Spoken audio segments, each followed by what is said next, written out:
Infogrames. Hello, Lost Art here.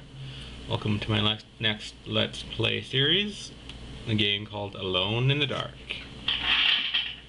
Infogrames production. Very old game that spawned a bunch of sequels, and now there's some new versions of the game out for the new systems. All well good. The first one's the only one I ever played, because I had a really old Mac box that didn't run very many games. But this is one of the few games that was translated to Mac back in the day, in the early 90s. And it was scary back in the day. It actually had polygons and everything. Guess we can skip the credits, can't we? Okay, begin a new game. There's no difference between the two characters. One's male, one's female. Female sprite looks messed up to me. I mean, I guess they're both messed up, so. So, the story is you're a private detective, and you get hired to investigate the disappearance of some guy. Oops.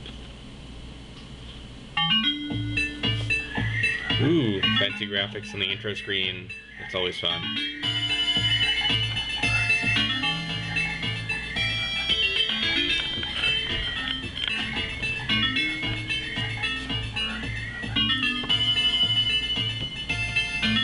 Driving in the car.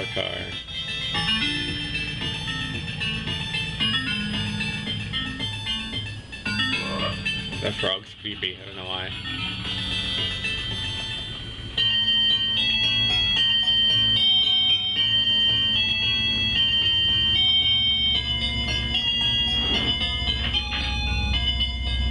And you get dropped off on a mansion. Everything happens in the mansion, similar to, what's it called? The old Resident Evil games.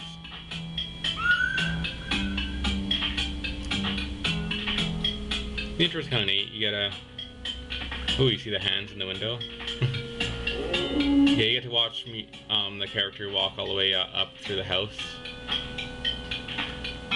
So basically, we're gonna have to escape from the house.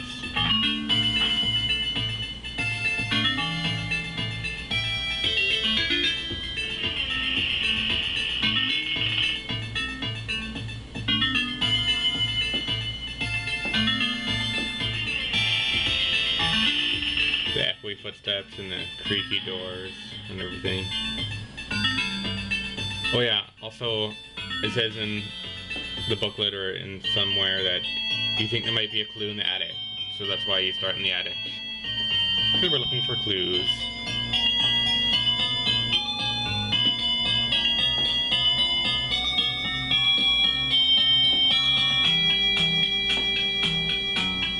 I actually like the music in the game still. It's so different.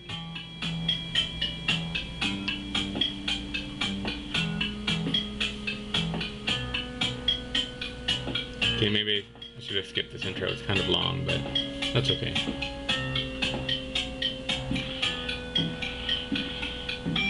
So this is more of a puzzle game than a fighting game. But you'll see. Oh, you'll see. It's neat. The Alone in the Dark 2 and 3 weren't as good. Like, one of them was in a cowboy town or something, and I don't know, it wasn't as cool or as nifty as this one.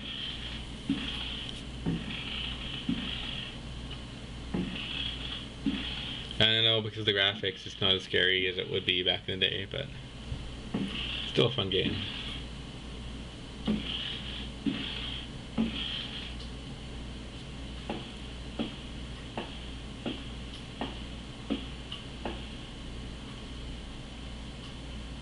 Okay, so now we get control. Well, since I know what's gonna happen, I'm gonna go over here first. So you have these four basic actions: fight, open, search, close, and push. Close and push we don't use very often, but that's okay. So you select one and then you hold down the space bar and it just uses the action until you let go of the space bar. There we go. Push that in front of the window. And this, and then push this over.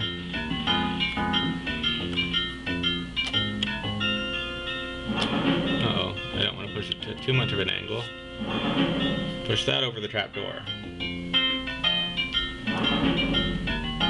There we go.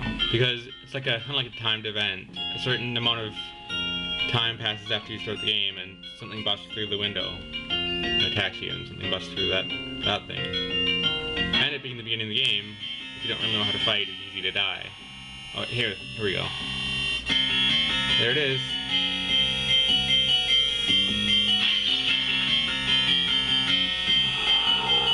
But it dies instantly because it hits the dresser.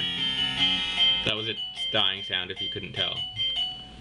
Okay, so now I think we can go to open and search for clues and or useful items. And yes, I do see the lantern, I'll be getting it. Just want to open this up. I think there's something we need. A carpet. That will actually come in handy, but not until way, way, way later in the game. Oh, do you see the trapdoor moving on the left there? The graphics kind of push it over the top, but yeah, so through the window would be like a kind of a werewolf dog thing, but it's made out of like perfect spheres, so it looks fucked up. And then the trapdoor would be a zombie, which is something that looks like me, only it attacks me. This game is all about conserving health and conserving ammunition from this gun. Okay. Ooh, there's four shots. That's pretty cool. I'll be using that later. Oh wait, I don't want fight, I want open. Okay. What else do we got in here? Letter. Ooh. Let's read the letter. They are coming. I cannot get out. We cannot get out. They are coming. So basically, the guy living in this mansion somehow freed this demon named Durketo or Durcito. So it's kind of his own fault. During my heart where he's the guy I've been looking for who went missing. So that's pretty cool. So it wasn't a haunted house when he got it, but he somehow summoned them. But maybe he summoned them using some sort of demonic thing he found in the house. Or maybe he was tricked into it, or maybe, we don't know.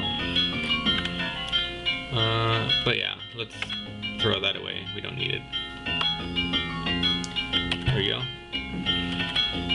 Yeah, always make sure to drop useless items. The problem is you don't always know what's useless and what's not. Now, is there anything good in this bookshelf? No. Okay. Most books are either completely useless, or they'll give you some sort of clue to a puzzle or to a plotline thing. So I'm just gonna skip them all. So, yeah, that's all we can do in the attic. We can make the rocking horse move if we want by walking by it. That's about it. Okay, let's head out then. And of course, you know I can't just walk out the front door right away. That wouldn't be much of a game. So, also when I'm playing this game, it's really like widescreen. It's like almost twice as wide as it is long. So I hope when I turn it into a square YouTube video, it doesn't get too squished. Oil can that refills my lantern, and the bow and arrow we're gonna need. I think that's everything, I'm not sure. Yep. Just a little storage room. Okay. And now, open search. Open the door, what are you doing? Sometimes it doesn't work very well. The controls can be really awkward sometimes. Oh. First I should, where's my lantern? See, the lantern's at 0 if you hit reload. There we go. And let's get rid of the empty oil can in a place where it's not going to be in the way. Because if you leave something on the ground and you walk into it, sometimes it automatically tries to get you to pick it up.